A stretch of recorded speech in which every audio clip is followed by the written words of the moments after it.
Salut les comic strippers. Salut les fans. Alors, on vient de voir X-Men Apocalypse. On sort à peine de la séance en avant-première au Grand Rex. Et t'as aimé? Non. Bon. Euh, Moi, non, j'ai pas aimé. Non, c'est clair, j'ai pas aimé.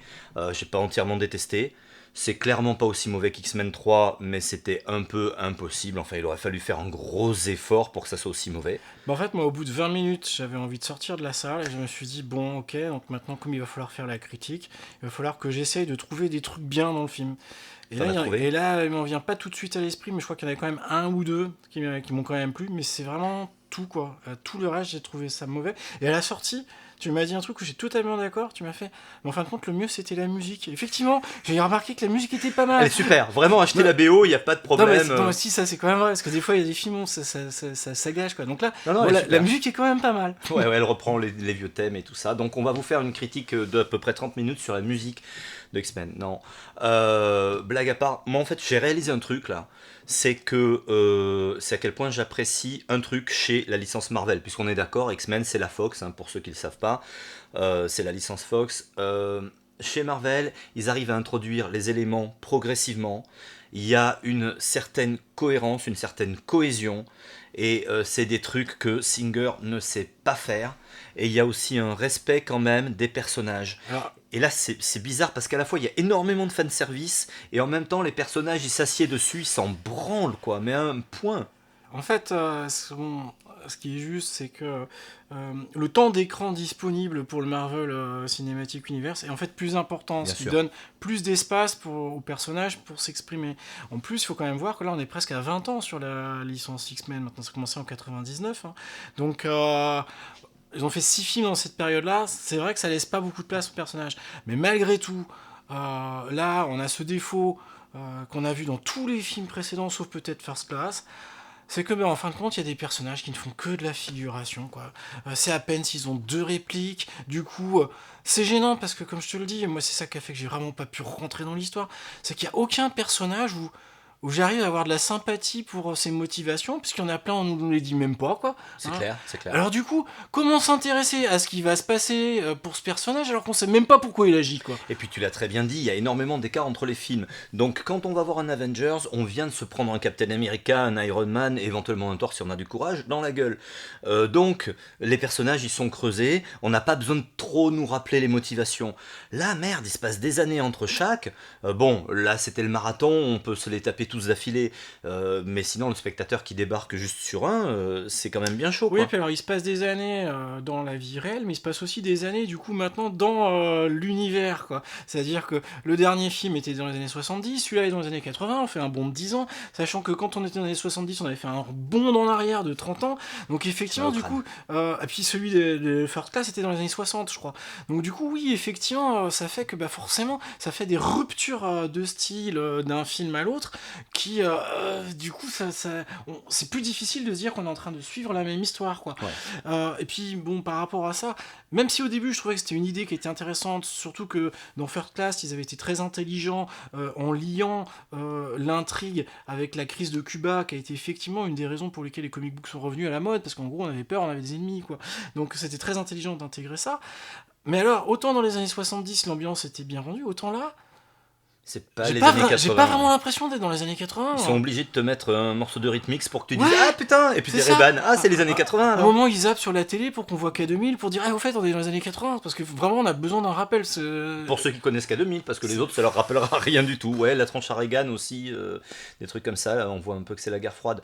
Mais en fait le problème c'est que les X-Men dans les comics ça s'étale sur des décennies et c'est une équipe qui commence, hein, les tout premiers X-Men qui commencent à 4, 5 persos, les nouveaux X-Men aussi, 5, 6, et puis au fur et à mesure, ils s'en rajoutent, ils s'en rajoutent, ils s'en rajoutent. Ça finit par être un roster total de plus d'une centaine de personnages.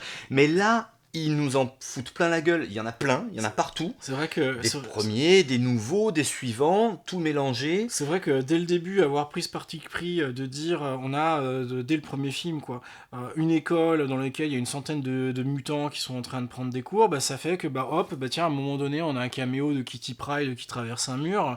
Bon ok c'est un fan service mais c'est pas ça qu'on a envie de voir quoi. Si on aime un personnage, si on aime un personnage c'est parce qu'il a une personnalité quoi. Alors pour qu'il ait une personnalité réalité, il faut au moins qu'il ait une ou deux répliques, je suis désolé, quoi. Là, je crois qu'on va devoir rentrer un petit peu dans les détails. Donc là, on était sur vraiment des généralités. Si vous voulez vraiment zéro spoiler, revenez nous voir dans pas longtemps, quand vous aurez vu le film ou vous aurez décidé de pas aller le voir.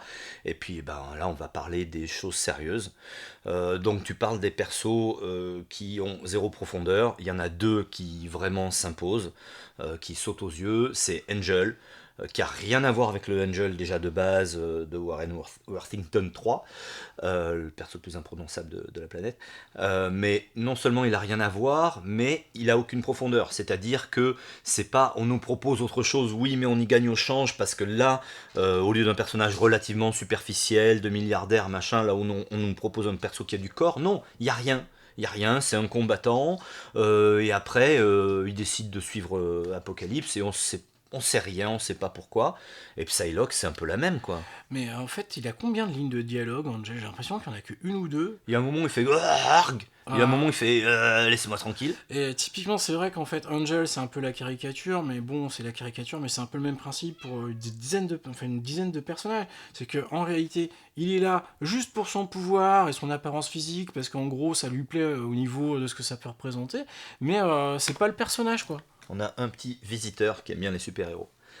Ouais, c'est clair. Et puis, putain, parlons des caméos, quoi. Tiens, si on mettait Wolverine dans le film. Ah, c'était Wolverine, moi je croyais que c'était un Skrull en fait. Non, bon, Weapon X, allez, tiens, on va payer un petit peu Hugh Jackman pour faire venir les fans. Non, et mais puis, c'est vrai que là, moi, bon, quand j'ai su qu'il y aurait Wolverine dans le film, j'étais là, ouais, bon, bah, à la limite, c'est cool, pourquoi pas. Mais sauf qu'en fait, c'est un peu comme l'affaire de Spider-Man dont on avait parlé dans notre dernière critique, c'est que. Mais il sert à rien dans l'intrigue! C'est donc moi je veux bien qu'on mette Wolverine dans le film, surtout que c'est un personnage qui est sympa, mais il faut que c'est un intérêt qu'il soit là, qu'on se dise que c'est nécessaire. Alors que là c'est vraiment ah toc. Alors, par contre, ils lui mettent des nouveaux pouvoirs, puisque il se fait tirer dessus en rafale, au FAMAS ou je ne sais trop quoi, par des tas de soldats. Et les mecs, soit c'est des Stormtroopers, et ils n'arrivent pas dans un couloir à le choper, soit juste, au lieu de se prendre des impacts de balles et de régénérer et de s'en foutre, il a un nouveau pouvoir qui fait que les balles disparaissent avant de le toucher. Parce qu'il n'y a pas une putain de balle qui le touche, quoi. C'est une scène abominablement ratée. Le mec, il est dans un couloir, tout le monde lui tire dessus, il n'y a aucun impact de balle. En plus, ça aurait même pu donner un côté, je sais pas, ils ont peut-être eu peur que ça soit trop gore, mais comparé à d'autres scènes. Ah mais ça peut être ça d'ailleurs. Bon, cela dit, ça y est, je me remémore quelques points positifs. Les points positifs. Ouais. Allez, les points positifs. on n'a pas dit tout le négatif. Je suis un grand fan du personnage de Jean Grey et du super-héros Phoenix, puisqu'en fait, c'est presque deux personnes différentes. Ouais. Au moins, l'actrice, en fin de compte, elle rentre bien dans le personnage. Elle passe Moi, bien. je trouve que c'est peut-être la bonne surprise du film. Par contre, on n'a pas eu tout à fait le même sentiment sur, on va dire, son utilité dans le scénario. De toute façon, moi, j'étais très content. Sans trop spoiler, dès le départ, de toute façon, on nous fait bien comprendre qu'elle va devenir Phénix et qu'elle est pleine de pouvoirs énormissimes et qui vont se développer très vite. Et moi, ça me fait chier. Ça me fait chier parce que Jean Grey ado, elle est pas Phénix et jamais elle a assez de puissance pour ça. Donc ouais, moi j'ai pas du tout aimé cet aspect-là. Par contre, je te rejoins sur un truc, elle joue bien, elle est bien dans le rôle, elle est plus intéressante, plus charismatique que Sansa Stark, même si quand même, parce que c'est la même actrice pour ceux qui sauraient pas, même si quand même, je trouve dans les deux rôles qu'elle manque de quelque chose. Il lui manque un certain charisme, une certaine profondeur. Elle reste quand même très superficielle. Moi, il me manque un truc. Je pense surtout que c'est qu'en fait, pour l'instant, elle est jeune, quoi. Donc, elle dégage une image. Bon, elle est un petit peu plus âgée, je crois qu'elle a 20 ans, mais elle dégage un peu une image de gamine de 16 ans. Bon, comme là, il se trouve que dans ce film, c'est justement un petit peu la manière dont ils veulent positionner le personnage de Jean Grey. Bon, ok, pourquoi pas, c'est le début, quoi. Enfin, on comparera pas à Jennifer Connelly à 20 ans, quoi. Bah là, justement, non, tu dis Jennifer Connelly, j'ai fait une petite confusion. Donc, Jennifer Lawrence... elle est jolie, ouais, d'accord. Jennifer Lawrence, tu vas rappeler pour... Donc Mystique... Et c'est comme Michael Fassbender, qui est pourtant un bon acteur. Magneto. Quoi. Là, il y a des moments, quand il lâche ses répliques, on sent qu'il y croit pas, quoi. Bah, les dialogues sont pas super bien écrits, donc Ah, les c'est un peu dialogues dur de bien les ressortir. Tu parlais tout à l'heure entre nous, tu parlais de l'effet comique, du comic relief, quoi. Ils ont voulu faire comme la licence Marvel. Ouais. Là, il y a une mauvaise initiative, c'est-à-dire autant, bon, je suis un petit peu pas en accord avec l'idée de DC de dire faut pas faire de blagues dans nos films, on est vachement sérieux, quoi. Bon, dans la vie, même dans des moments difficiles, des fois les gens ils font des blagues, hein, ça arrive, quoi. Donc ça, je trouve Moi ça jamais. complètement stupide. Mais alors là, des blagues du début jusqu'à la fin, alors qu'on est dans un film qui est censé être dramatique avec un monde qui risque de sombrer dans l'apocalypse. En plus, c'est pas drôle, ça tombe à plat. C'est mal écrit et puis il y a rien à faire. Tout le monde n'est pas Tony Stark. Tout le monde n'est pas Robert Downey Jr. Lui, tu peux lui mettre à peu près n'importe quoi dans la bouche, ça va sonner, ça va déchirer. Des bonnes répliques d'humour en plein milieu du truc, c'est pas donné à tout le Mais monde. cela dit, voilà, quand tu l'évoques comme ça, je me dis, mais c'est peut-être justement le problème, c'est qu'en fait, comme on n'a pas décrit la personnalité en fait des différents personnages, bah du coup, quand ils vont dire un truc qui est drôle, on se dit pas ah bah tiens c'est cohérent avec l'esprit du perso. On C'est-à-dire n'en sait rien. voilà puisqu'en fait ils ont pas de personnalité quoi. Donc je pense que c'est peut-être aussi pour ça effectivement que ça marche pas quoi. Il y a par exemple une blague pour le coup qui marche plutôt bien parce que là justement on connaît le perso, bah, c'est quand il y a Quicksilver qui fait ah bah oui parce qu'en fait et ben là comme on Ouais, mais connaît le perso c'est bah too ça much. Quicksilver, pour le coup, c'est plus que du fanservice. Hein. Bon, les fans étaient ravis de le revoir, mais je pense que Singer aussi, il doit avoir une bromance avec l'acteur. Je sais pas, il y a un truc, il y a un problème. C'est presque son film, quoi. C'est quand même un personnage qui normalement est pas si important que ça. Bon, qui décide de le mettre en avant. Une fois de plus, c'est pas les comics, on fait Moi, ce qu'on veut, mais là c'est trop, quoi. ce qui m'a fait rire à un moment donné, c'est que Quicksilver a jamais été aussi génial dans les comics depuis. Ah mais sa ouais, mais c'est création. clair, mais c'est un loser, c'est même un perso très négatif. Là, il est. Mais bon, une fois de plus, on s'en fout de la différence entre les comics à ce niveau-là, sur un perso comme ça. C'est pas ça qui me gêne, c'est que le temps d'exposition qui lui est consacré, du coup, n'est pas consacré à d'autres. Et t'as 2-3 persos comme ça qui sont mis en avant parce que visiblement Singer il se paluche dessus. Mais c'est vrai Et que les autres, on sait rien bon, sur eux. Et après, c'est un ça, on problème. va dire, c'est un choix de production qui peut se comprendre.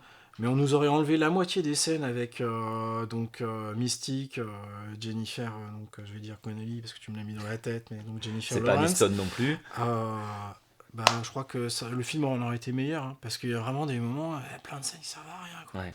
De toute façon, là, on a un petit peu fait le tour, on va pas tout vous spoiler. Moi, ce qui m'a vraiment gêné le plus, c'est que c'est un méli-mélo, on prend des persos de diverses époques, on les mélange, on les met dans des positions pas crédibles, parce que pour moi, Magneto, ce qu'il fait, c'est pas crédible.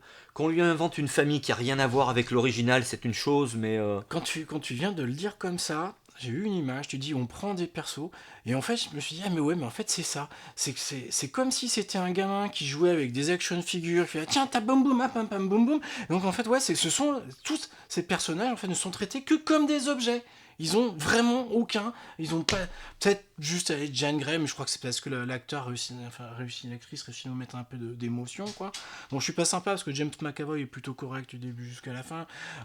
Non, il est Mais correct, mais c'est ça aussi. Il y a plein de persos qui sont corrects, mais qui sortent pas vraiment du lot au niveau acting.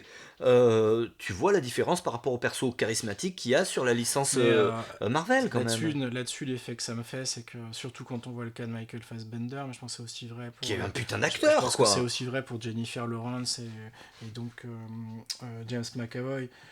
C'est que je pense que les gars, quand ils ont vu les scripts qu'on leur filait, avec des répliques clichés qu'on a déjà vu 50 fois, ils ont fait, ouais, d'accord, ok. Non, mais peut-être aussi que juste Bryan Singer est pas un directeur d'acteur. Mais C'est il vrai. y a plein d'endroits qu'on a eu du mal à suivre. Je veux dire, on n'est pas des débiles complets. Des persos, ah tiens, ah en fait il était mort là. Et puis en fait ils sont où? Ah ouais, ah d'accord, ils sont passés de ça à ça. Je pense que vraiment c'est pas un tout cohérent. C'est trop de choses en un, et trop de choses du coup qui sont bâclées, trop de persos qui sont bâclés. Et moi la licence X-Men, Bah là, elle me typiquement, déçoit, pour moi, quoi. c'est très clair. À moins que tu aies d'autres éléments. Non, non, vas-y. Ma conclusion sur le sujet, elle est très très claire. Si Bryan Singer il a envie de faire un 7ème film, et ben il fait un 7ème film, ce sera sans moi, quoi. Et je pense que ce sera pas les seuls. Ce sera pas le seul. Parce que là, c'est vrai que quelque part, il nous en a fait des bons. Hein. Moi, je suis Mais d'ailleurs, il y a des bonnes scènes en plus. j'aime bien. Mais je crois qu'effectivement, là, je crois qu'il a commencé en 99, on arrive en 2007, ça va faire 20 ans qu'il est sur le truc. Bon, ça ferait du bien à la licence de s'aérer avec un autre point de vue, et c'est ce qu'ils avaient fait quand ils avaient pris donc ce réalisateur qui avait fait Kick-Ass et qui a donc fait ensuite Kingman Secret Service, son nom ne me revient plus, mais donc un gars avec un peu de talent, et donc avait fait X-Men First Class. Et ben c'est sympa parce que justement ça recrée une autre ambiance, et à un moment donné, bon certes ils n'ont pas rebooté perpétuellement sur X-Men, mais à un moment donné c'est vrai que bon, quand on est à 20 ans sur le même sujet, bah ouais, un autre point de vue ça peut être sympa, quoi. Donc là, à mon avis, d'ailleurs, il va y avoir un souci, hein, parce que les retours critiques sont pas très bons. On va voir quels vont être les retours du public et quels vont être les retours financiers. Mais de toute manière, la Fox connaît bien le système. Ils l'ont eu avec X-Men 3. Le X-Men 3, c'est ceux qui avaient fait le plus de rentrées de fric, mais avec des critiques et des retours très négatifs. Du coup, X-Men First Class, qui avait des très bonnes critiques parce qu'il était bon, a eu des mauvais résultats parce que le film précédent n'avait pas plu. C'est ça, Les c'est gens celui n'étaient pas d'avant, revenus. en Voilà. général. C'est celui Et d'avant comme qui ce fait le film-là, nombre de... à mon avis, je pense pas quand même qu'il va enthousiasmer les foules. Bah là, un petit peu comme avec la licence des Spider-Man, où ils se sont dit, bon bah comme on s'est loupé, on va retravailler avec Marvel, bah je pense qu'ils vont pas faire l'économie de changer de réalisateur. Hein. Déjà que les 4 Fantastiques, on se demande s'ils vont pas tomber chez Marvel, un de ces 4. Hein. Je crois même que c'est possible, déjà hein. fait. Ouais. C'était à l'étude en tout cas. Voilà, on vous a dit ce qu'on pensait de X-Men Apocalypse. N'hésitez pas quand même à aller le voir. Vous nous direz si vous êtes d'accord avec nous ou pas, sur un point, sur l'autre, sur l'ensemble. N'hésitez pas. Bien sûr, vous allez laisser vos commentaires en dessous. Et n'hésitez pas non plus à vous abonner pour nos prochaines vidéos. Vous allez aussi pouvoir voir, si vous le voulez, nos critiques de Civil War, par exemple, puisqu'il est encore évidemment à l'affiche. Je pense que si vous avez le choix entre un des deux à aller voir, ce sera Civil War sans hésiter. Et donc le prochain rendez-vous, ce sera certainement au mois d'août pour Suicide Squad. Et puis on attend impatiemment Doctor Strange. Je crois que c'est en octobre. Là, c'est en octobre. À bientôt les fans. Ciao ciao.